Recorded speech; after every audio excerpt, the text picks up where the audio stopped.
What's up guys, Max here for Rev3 Games, and this is my review of Quantum Conundrum, which is of course the latest physics-bending mind puzzle game to come out. And a lot of people might think that it looks like a ripoff of Portal, and if you think that, it's probably because it is the brain baby of Kim Swift, who is one of the creators of Valve's classic puzzle platformer. How's the game? Well, let's take a look. In Quantum Conundrum, you play as the nephew of mad scientist Professor Fitzquadrangle, and you've been dumped in his mansion/laboratory for a visit, only to find that your eccentric uncle has trapped himself in a pocket dimension, and everything is on lockdown because science.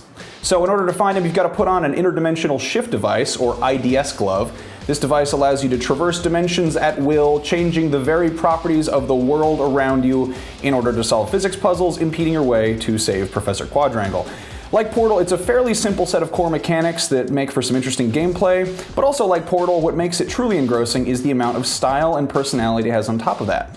Visually, Quantum Conundrum is just fine. I didn't fall in love with the art direction exactly, but at no point did I find myself sick of it. It's colorful and cartoony, and the overall aesthetic is sort of like if 1960s Looney Tunes had more of a sci-fi spin and then got run through Unreal Engine 3, which this is running on.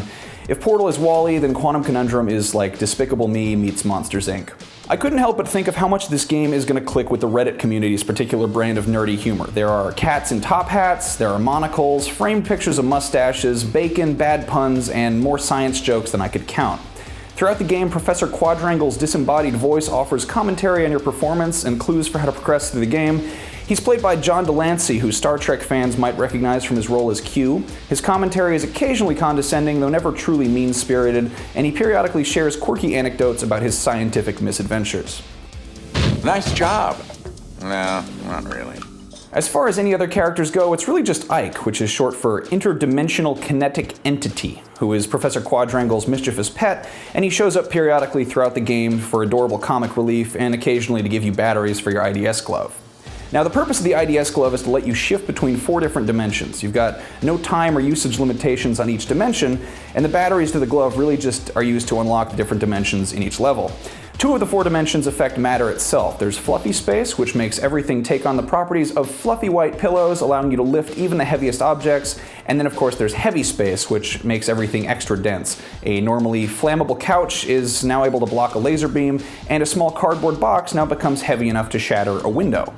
The other half of the dimensions you'll access affect the behavior of objects more than the objects themselves. There's slow time, which makes everything around you move super slow, and there's reverse gravity, which causes everything that's not bolted down to suddenly fall onto the ceiling. Of course, since you're wearing the IDS glove, none of these dimensional shifts actually affect you. You move at normal speed in slow time, and at no point do you turn into a pillow, etc. Each one of these dimensional shifts by itself is novel enough to allow for some interesting physics puzzles. However, by the end of Quantum Conundrum, you will be using them all in conjunction with each other.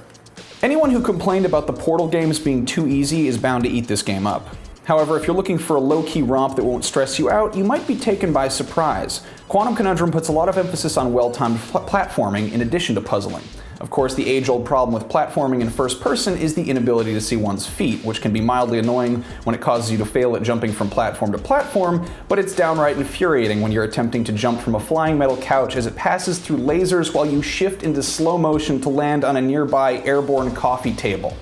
Though Quantum Conundrum is showing PC gamers some love by hitting Steam first, its control setup is much better suited for a gamepad than keyboard. I'm usually more comfortable playing first-person games with a mouse and keyboard, but the dimensional shifting controls are just much more difficult to master that way. With a game like Quantum Conundrum, how much you enjoy it depends on how your brain works. There were some reviewers I talked to who were stumped at parts of the game I figured out without any trouble. You guys remember that graffiti on the walls and the test chambers in Portal 2 that just said too many variables? Well, that's what I felt like here.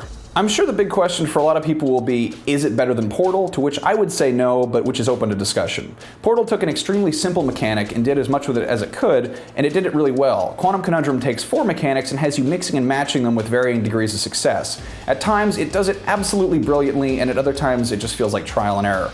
More convolution than Conundrum. Personally, I love the feeling when I solve a puzzle and suddenly feel like the smartest man alive.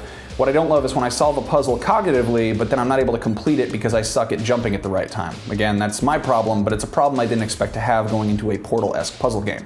So anyone who's looking for a solid challenge to sink their teeth into should sit up straight and pay attention, because Quantum Conundrum definitely offers a worthwhile one, while anyone dismissing the game for its cute and cuddly aesthetic should reconsider. So basically, Quantum Conundrum offers the level of quality and amount of content we expect from retail games, except at a quarter of the price. So even if you're not smart enough to beat it, you'd be stupid not to go pick it up. That hits PC this week. That's already out on Steam, and it'll be coming to PSN on July 10th and XBLA on July 11th. You guys should subscribe to our channel for more video game stuff. I am Max Scoville. I will see you guys around.